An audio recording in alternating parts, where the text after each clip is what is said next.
Hello students, आज हम आपके लिए एक वीडियो लेके आए जो कि जो छात्र कक्षा 11 कृषि वर्ग में है और आने वाले एग्ज़ाम वर्ष 2023 के लिए तैयारी कर रहे हैं। तो एक लेसन है खाद एवं उर्वरक, उसी का एक सब टॉपिक है खाद एवं उर्वरकों का वर्गीकरण। यदि आपने अभी तक अपने इस चैनल को सब्सक्राइब नहीं किया तो सबसे पहले आप सब्सक्राइब कर लीजिए और आपसे एक अनुरोध है कि आप इस वीडियो के अंत तक बने रहें जिससे आप अधिक से अधिक लाभ उठा सकें। तो हम शुरू करते हैं खाद एवं उर्वरकों का वर्गीकरण, classification of manures and fertiliser. तो सबसे पहले हम जानेंगे खाद एवं उर्वरक किन्हें कहते हैं।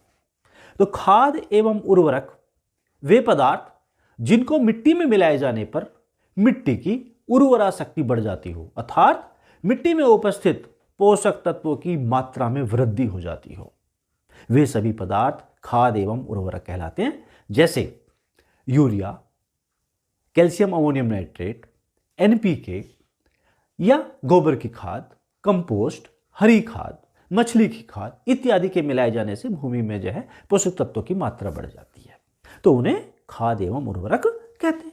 ये कार्बनिक खाद भी हो सकते हैं, अकार्बनिक खाद भी हो सकते हैं, तो वो हम जानेंगे वर्गीकरण में। तो सबसे पहले हम जानते हैं कि वे कौन कौन से पदार्थ हैं जिनको मिट्टी में मिलाए जाने से भूमि की उर्वरा शक्ति बढ़ जाती है। तो ये 3 प्रकार के होते हैं, एक खाद होते हैं, दूसरे उर्वरक होते हैं और तीसरा है आपका भूमि सुधारक या भूमि संशोधक। तो सबसे पहले हम जानेंगे खाद, मैन्योर्स। खाद किन्हें कहते हैं? कार्बनिक पदार्थों के सड़ने गलने के उपरांत जो पदार्थ भूमि में मिलाए जाने पर भूमि की उर्वरा शक्ति बढ़ा देते हों, अर्थात भूमि में उपस्थित पोषक तत्वों की मात्रा में वृद्धि कर देते हों, उन्हें खाद कहते हैं। इनमें पोषक तत्वों की मात्रा उर्वरकों की अपेक्षा कम होती है, इसलिए इनको अधिक मात्रा में खेत में डालना पड़ता है, फील्ड में डालना पड़ता है। जैसे गोबर की खाद, कंपोस्ट, वर्मी कंपोस्ट, हरी खाद, सीरे की खाद इत्यादि। नेक्स्ट, दूसरा उर्वरक डालते हैं। उर्वरक किन्हें कहते हैं? ये अकार्बनिक तत्वों से तैयार होते हैं जिनको कारखानों में तैयार किया जाता है, तो उन्हें उर्वरक कहते हैं, फर्टिलाइजर्स कहते हैं। जैसे यूरिया,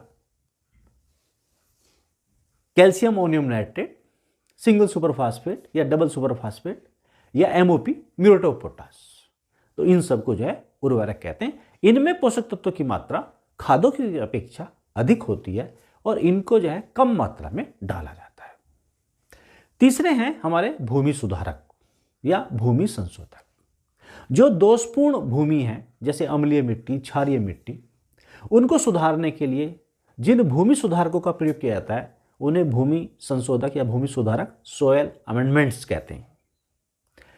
जैसे जिप्सम, चूना, प्रेसमेड इत्यादि। और इनके मिलाए जाने से, इनको भी मिट्टी में मिलाए जाने से भूमि में पोषक तत्वों की मात्रा में वृद्धि होती है, भूमि की उर्वरता बढ़ जाती है। तो ये 3 पदार्थ हैं जिनको मिलाए जाने से भूमि की उर्वरा शक्ति बढ़ जाती है। एक खाद है, दूसरा उर्वरक है, तीसरा है आपका भूमि सुधारक या सोयल अमेंडमेंट्स। अब हम जानेंगे खाद एवं उर्वरकों का वर्गीकरण। तो खाद एवं उर्वरक 3 प्रकार के होते हैं या 3 समूहों में रखा गया है। पहले हैं आपके कार्बनिक खाद या ऑर्गेनिक मैन्योर्स, दूसरे होते हैं अकार्बनिक खाद, इनऑर्गेनिक मैन्योर्स, और तीसरे होते हैं आपके जैव उर्वरक या बायो फर्टिलाइजर्स। तो सबसे पहले हम पढ़ेंगे कार्बनिक खाद, ऑर्गेनिक मैन्योर्स। तो ऑर्गेनिक मैन्योर्स वो 3 उप समूह में बांटे गए हैं। पहला है आपकी भारी या स्थूल खाद, बल्कि ऑर्गेनिक मैन्योर्स। तो बल्कि ऑर्गेनिक मैन्योर्स, जैसा कि आपको नाम से लग रहा होगी, बल्क, अधिक मात्रा में, क्योंकि इनमें पोषक तत्वों की मात्रा कम होती है, इसलिए इनको खेतों में अधिक मात्रा में डाला जाता है। जैसे आपका गोबर की खाद, वर्मी कंपोस्ट, कंपोस्ट, हरी खाद इत्यादि। तो ये जो है आपकी जो है भारी खाद होती है। दूसरी है आपकी जो है, इनमें जो है पोषक तत्वों की मात्रा कम होती है उर्वरकों की अपेक्षा। दूसरी हमारी जो है सांद्रित खादें या कंसंट्रेटेड ऑर्गेनिक मैन्योर्स। इनमें जो है पोषक तत्वों की मात्रा खादों की अपेक्षा अधिक होती है, इनको कम मात्रा में प्रयोग किया जाता है, और ये जो है इनमें सभी खलियां आती हैं, केक्स आती हैं, जैसे आपकी अंडे की खली, मूंगफली की खली, महुआ की खली, नीम की खली इत्यादि। तीसरी है हमारी प्राणीजात खाद, आपका मैन्योर्स ऑफ एनिमल ओरिजिन्स, जो प्राणियों से तैयार होती हैं, एनिमल से तैयार होती हैं, जैसे आपके जो है मछली की खाद या हड्डी की खाद और सूखा हुआ रक्त। तो इनको भी जैसा आपने देखा है कि अधिकतर किचन गार्डन में लोग अपने गार्डन में गुलाब लगाते हैं, और गुलाब की जो है वृद्धि के लिए हड्डी की खाद डालते हैं, तो जिससे जो है कैल्शियम होता है हड्डी की खाद में, और तो भूमि में कैल्शियम की आपूर्ति के लिए हड्डी की खाद का प्रयोग किया जाता है। कुछ जागरूक किसान होते हैं वो सब प्रयोग करते हैं इन सब चीज़ों का। तो ये हमारी जो है आपकी कार्बनिक खादें थी। तो दूसरी है आपकी अकार्बनिक खाद या इनऑर्गेनिक मैन्योर्स। इनऑर्गेनिक मैन्योर्स 4 प्रकार की होती हैं, इनको 4 उपवर्गों में बांटा गया है। नंबर 1 नाइट्रोजनधारी उर्वरक या नाइट्रोजीनियस फर्टिलाइजर। नंबर 2 फास्फेटिक उर्वरक या फास्फोरस धारी उर्वरक। नंबर 3 पोटेशिक उर्वरक या पोटाश धारी उर्वरक। तो सबसे पहले हम जानेंगे नाइट्रोजन धारी उर्वरक। जिन उर्वरकों से नाइट्रोजन तत्व की प्राप्ति होती है उन्हें नाइट्रोजन धारी उर्वरक कहते हैं, जैसे urea, ammonium sulphate, ammonium nitrate, calcium ammonium nitrate इत्यादि। दूसरी है आपकी जो है फास्फेटिक उर्वरक या फास्फोरस फर्टिलाइजर, जैसे जो है आपका single super phosphate, double super phosphate या ट्रिपल सुपर फास्फेट। जो आपका सुपर फास्फेट है वो 3 रूप में उपलब्ध होता है, single super phosphate, double super phosphate, triple super phosphate. और इसमें जो है जो फास्फोरस की उपलब्धता है वो भी जो है 16, 32, 48 होती है। तो वो अलग वीडियो में, नेक्स्ट वाली वीडियो में जानेंगे, यदि जो है ये काफ़ी बड़ी वीडियो हो जाएगी। यदि हम जो है इसमें सभी तत्वों की प्रतिशत मात्रा की बात करेंगे तो प्रतिशत मात्रा के लिए नेक्स्ट वीडियो लेके आएंगे। बीच में यदि अपने चैनल को सब्सक्राइब नहीं किया तो आप सबसे पहले सब्सक्राइब कर लीजिए, जिससे आने वाले समय में आपको जो है जो भी वीडियो प्राप्त हो तो शीघ्रता से प्राप्त हो सके। तीसरी है इसमें जो है आपकी जो है पोटेशिक उर्वरक, अर्थात जिन उर्वरकों से पोटाश तत्व की प्राप्ति होती है उन्हें पोटेशिक उर्वरक कहते हैं। जैसे आपका जो है इसमें पोटेशियम क्लोराइड या इसका दूसरा नाम है MOP, muriate of potash, potassium sulphate, kainite इत्यादि, इनसे पोटाश। चौथा है हमारा इसमें कि जिससे जो है आपका जो है यौगिक उर्वरक या कंपाउंड फर्टिलाइजर बोलते हैं। तो जिन उर्वरकों में 2 या 2 से अधिक तत्व उपस्थित होते हैं, पोषक तत्व उपस्थित होते हैं, उन उर्वरकों को यौगिक उर्वरक कहते हैं। इसमें आता है आपका DAP, बहुत ही फेमस है, डाई अमोनियम फास्फेट, जिसमें जो है नाइट्रोजन और फास्फोरस उपलब्ध होती है। कुछ मिक्सचर आते हैं आपके जो है जैसे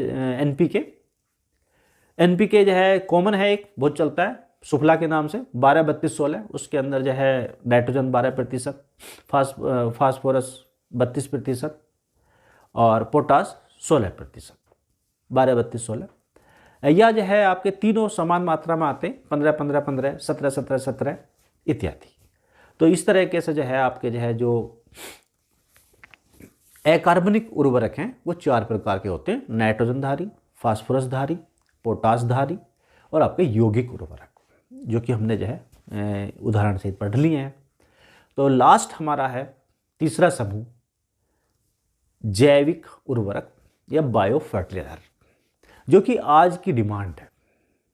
आज भारत सरकार तथा कृषि वैज्ञानिक इस पर जो है अधिक से अधिक कार्य कर रहे हैं, जिससे जो है अपनी खेती को सस्टेनेबल फार्मिंग या सांकेतिक खेती, टिकाऊ खेती बनाई जा सके, प्राकृतिक खेती या जैविक खेती के ऊपर कार्य चल रहा है, तो वह तभी संभव है जब हम जो है जैविक उर्वरकों का अधिक से अधिक प्रयोग करें। तो जैविक उर्वरक में जो है सबसे पहले जो है वर्मी कंपोस्ट। आप सभी जो है जानते हैं, वर्म से मतलब है केंचुआ, तो केंचुआ द्वारा तैयार की गई खाद को वर्मी कंपोस्ट कहते हैं। और केंचुआ जो है जब मिट्टी को खाता है और मिट्टी को अपनी आहार नाल के द्वारा जो है अवशिष्ट अंग से बाहर निकालता है, तो उस मिट्टी में और जो साधारण मिट्टी है उसमें जो है बहुत काफ़ी अंतर है। यदि आप देखेंगे उसमें हमारे साइंटिस्टों ने टेस्ट के द्वारा जो है परीक्षण किया कि जो है केंचुए के द्वारा खाई गई मिट्टी में करीब जो है साधारण मिट्टी से 1.5 गुना अधिक चूना होता है, कैल्शियम होता है। और जो बारीक कणों की जो है जो संख्या है वो लगभग 1.75 गुनी होती है।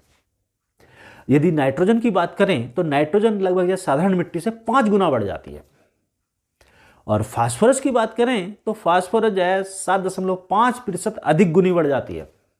और लास्ट आता है पोटास, तो पोटास की बात करें तो पोटास साधारण मिट्टी से 11 गुना अधिक मिलता है वर्मी कंपोस्ट से। तो इसलिए वर्मी कंपोस्ट के रिजल्ट सबसे बेस्ट है और आज के समय पे इसका जो चलन बढ़ रहा है जैविक खेती में। तो next rhizobium culture. Rhizobium culture एक खाद है जिसमें जो है राइजोबियम प्रजाति के जीवाणुओं की संख्या होती है और जो बीज को उपचारित करके लगाई जाती है। इसमें जो है जो आपकी जो है दलहनी फसलें होती हैं उनकी जो है जड़ों की गांठों में राइजोबियम प्रजाति का बैक्टीरिया पाया जाता है, जीवाणु पाया जाता है जो सहजीवी जीवाणु होता है और यह जो है वायुमंडल की नाइट्रोजन को भूमि में एकत्रित करता है। ऐसा देखा गया है कि लगभग जो है 30 से 40 किलो प्रति हेक्टेयर की दर से ये जो है आराम से जो है वायुमंडलीय नाइट्रोजन को भूमि में स्थापित कर देते हैं, एकत्रीकरण कर देते हैं। दूसरा है हमारा जो है एजोटोबैक्टर। एजोटोबैक्टर ये भी एक कल्चर है। ये दलहनी फसलें जो होती हैं जैसे मक्का है, ज्वार है, बाजरा है, गेहूं है, इनमें उपयोग होता है, इनमें उपचार करके बोते हैं।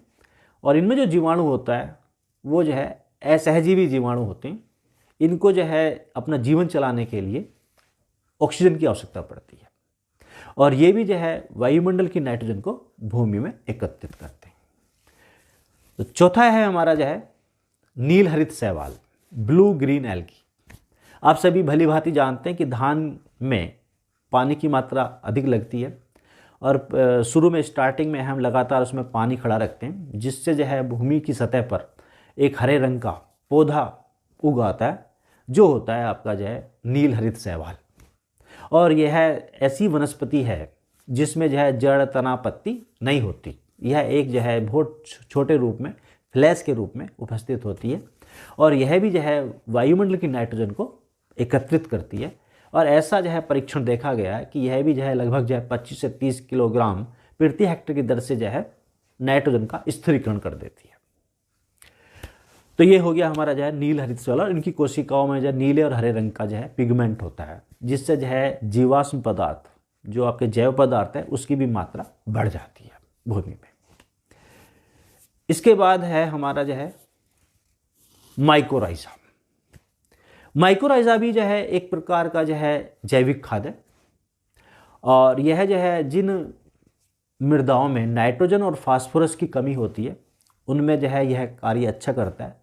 ऐसे पौधों की जड़ें जिनमें जो है कार्बोहाइड्रेट का भंडार होता है वहाँ पे जो है यह जीवाणु अधिक सक्रिय कार्य करता है और यह जो है मिट्टी में उपस्थित अघुलनशील फास्फोरस को घुलनशील अवस्था में परिवर्तित करता है जिससे जो है पौधे आसानी से उसको फास्फोरस को ग्रहण कर लेते हैं।